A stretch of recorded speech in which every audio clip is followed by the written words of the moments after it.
睡觉的菲尔普斯来说，起早床是一件非常艰难的事情。I heard it used to be quite difficult to wake you up in the morning. Your mother even had to do that 4 or 5 times to wake you up and get to school. She, even from morning workout, it would be, she'd be downstairs ready to drive me to workout before I had my license and I could drive. And by the 3rd or 4th Michael, of her calling upstairs, telling me to get out of bed, I still wasn't out of bed yet. Is it true that actually you're in such a good psychological shape that you can fall in sleep anytime you want to, even during the Olympic Games? I can fall asleep anywhere. I could probably fall asleep right here on the chair. No, I can sleep anywhere. I can sleep. That's the great advantage I love of it. I love competitor, sleeping. Yeah, sleeping is one of my favorite things to do. So I can always fall asleep. That's never a problem. Because of the televising issues, the sporting time is scheduled in the morning, which made a lot of athletes complain about that. Do you have the same complaints? It's the Olympic game. I don't have any complaints. It's the Olympic Games, and to have the chance to go to an Olympic Games and swim for your country and represent your country, it doesn't matter when the finals are, when the prelims are. I'm going to be ready to swim any time of day, and if I have to step up, in 10 o'clock in the morning and race for a gold medal at the Olympic Games, then I'm going to be ready to do it. And I mean, I'm going to stand up and wear my stars and stripes proud and try to swim as fast as I can and then try to represent my country. 对菲尔普斯的母亲来说，叫他起床不算最难的事，他最头疼的是这个孩子小时候曾经患有的多动症。而这个天才之所以会学习游泳，居然是母亲为了治疗他的多动症想出的对策。I learned actually one of the reasons you put inside the pool was because your mother wanted you to be drained of your extra energy while you were suffering this attention deficit disorder. Yes, it's when I was on the on a sports field or in the swimming pool, it was just like my time to just be free, just let it all have fun, waste all my energy, and eventually I grew out of my ADD, and I'm fine now today, and I think it having that as a kid, I think made me stronger, and sort of just made me want to do things differently. I remember always going to the nurse's office and taking my medicine, and finally one day I was like, I don't need to do this anymore. What brought you to realize that you were made for swimming, or set up your kind of career goal as being a professional swimmer? Since when? I always wanted it as a child. I would say probably what really I guess when I first broke my first world record in 2001. That late? Fly. Well, I mean, I figured that like I think at that point that something special could happen. I'd already gone to the Olympics, but after that, I was like, this is something special. 虽然参加雅典奥运会时，菲尔普斯只有19岁，但是那并不是他第一次参加奥运会。2000年在悉尼，年仅15岁的菲尔普斯作为近70年来最年轻的美国奥运选手，在看家项目200米蝶泳比赛中小试牛刀，获得第5。只是这个成绩，他似乎不太满意。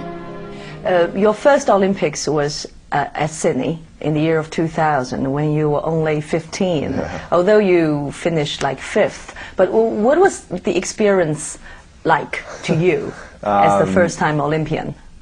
My first time out of it was my first time out of the country. Yeah. My first national team trip. The biggest meet of my life. Yeah. First international competition. I was 15 years old, walking on a pool deck with 18,000 screaming screaming Australians. Yeah. It was almost like the floor of the pool was like shaking, like rumbling because it was so loud. So I was probably not really prepared, not as prepared as I should have been for that. But it was an experience. It was something that I learned a lot about myself from, And you know, after getting fifth, I was disappointed. So 6 months later, I was able to break my first world record, and I think that was because I didn't swim as fast as I wanted to in Sydney. 2001年，在200米蝶泳比赛中打破了1分54秒58的世界纪录之后，菲尔普斯便开始了在世界泳坛的掠金夺银的惊人之旅。2003年6月29日，菲尔普斯在加州举行的游泳比赛中再度创造200米个人混合泳的世界纪录。1个月之后，在巴塞罗那举行的世界锦标赛上，他再一次刷新了自己保持的200米个人混合泳的世界纪录。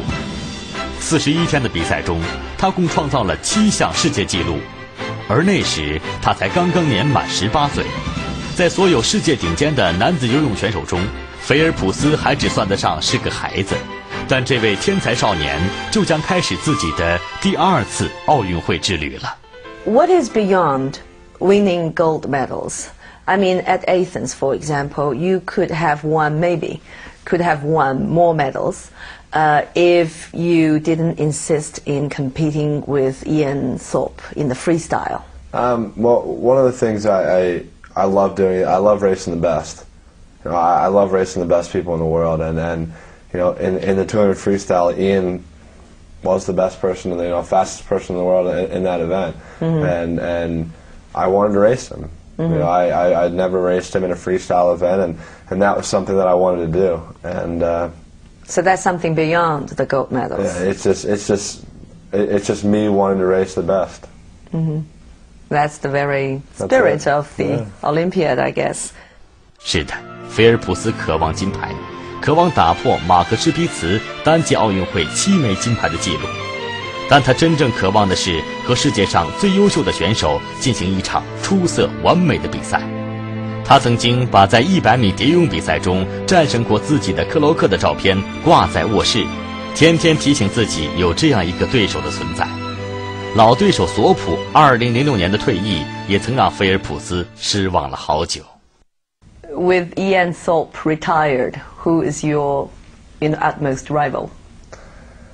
You can't really put it on one person. You know, there's so many people all over the world, you know, who swim the same events that I do that I compete against every single time I get in the water. You know, I'm competing against the best people in the world, and you know, that's what I love the most. You know, that's what makes me stronger is to get up and race the best in the world every day.